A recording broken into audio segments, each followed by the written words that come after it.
Morning, everybody. I'm Ed Parcaut here with Bobby Atkins, and we are the real estate. What are we? The Veterans Edition of Real Estate Jerky. Yes. I knew it's been a week, so I lost Yeah. what I was supposed to say. I don't know about you, but I've seen with the drop in rates, just a little bit that it has done, and I mean a little because we want more, of course. Yeah. I've seen more people thinking and activity, but not.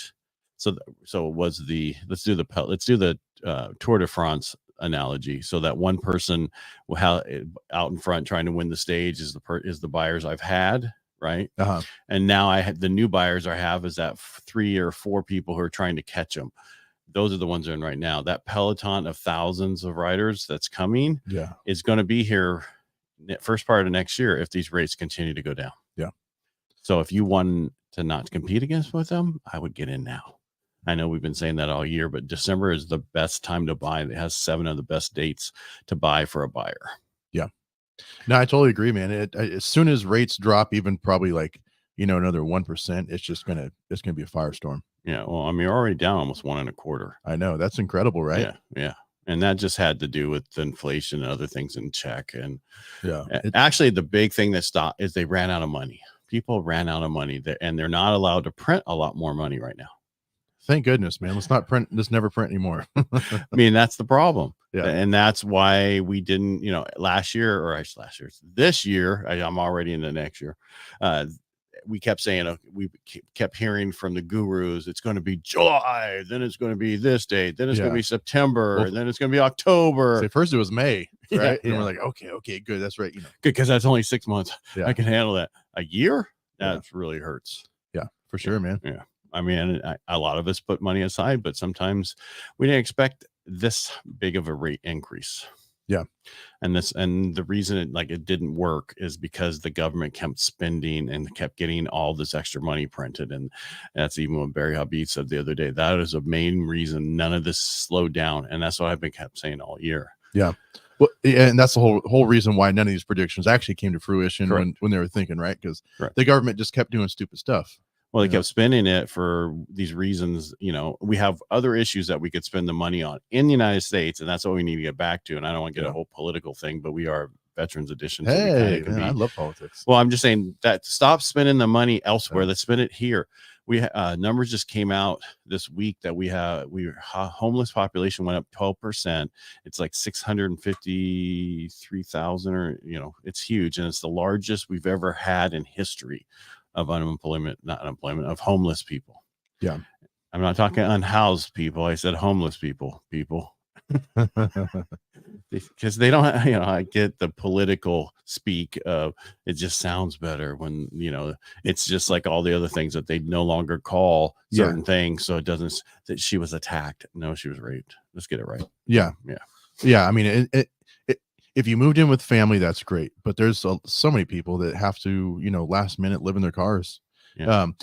Kind of on that vein, if I can ever be of assistance, I did property management for, 15 years. If you guys ever have any questions about that, feel free to reach out to me too, because, a lot of landlords don't have as many rights as you might think.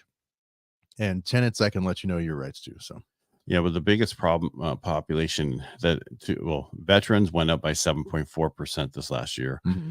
People over the age of 65 is the biggest growing population of the homeless. Yeah, which is horrible, man. Because they sold their home, they're renting, and they ran out of money. Yeah. So don't sell your home. Do a reverse mortgage. Get some of that money. Don't have to worry about a payment for the rest of your life. Do not sell your home and go rent. That is the worst thing you can do.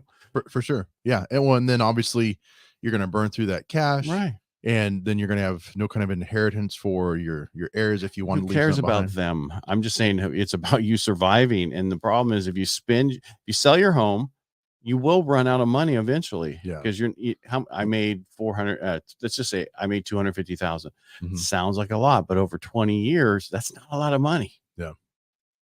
Well, Ed, unlike you, a lot of people do want to leave stuff. I'm just saying, I understand that, but your kids don't care. Well, so here's an example. What I'm getting is your kids don't care. They care more about you surviving, being able to eat real food and not the other stuff, and having a place to live.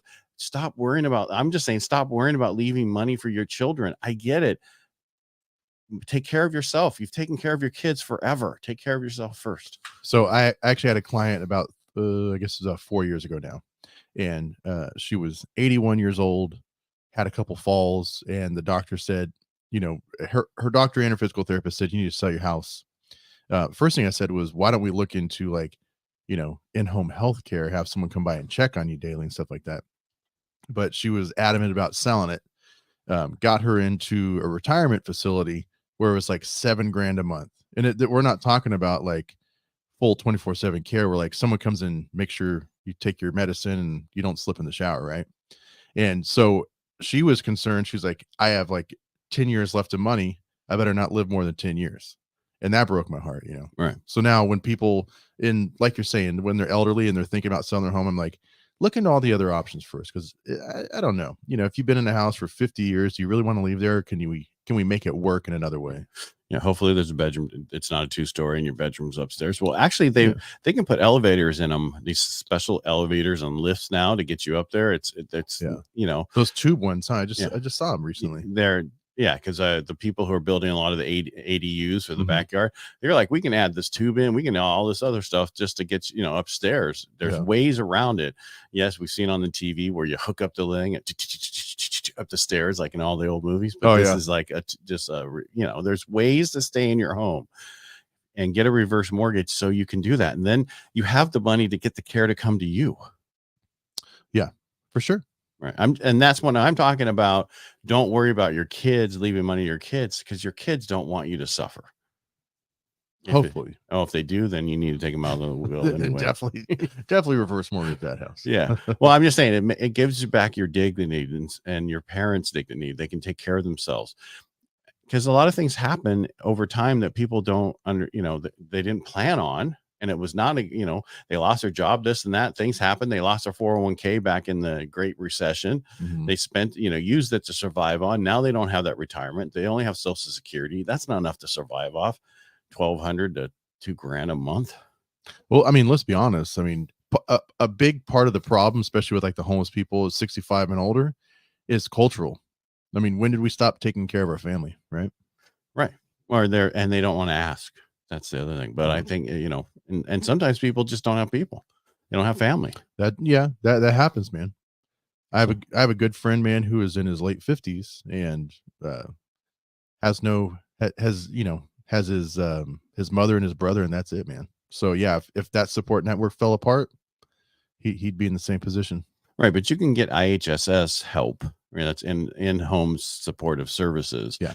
And they'll help pay for your care in your home, but get a reverse mortgage. They can't use it against you. Yeah. Well, and a lot of times IHSS is like it can be a family member too, right? Yeah. I'm doing a loan for a lady who did it 4 years for her ex-husband because her daughter wanted her to help because she's a doctor.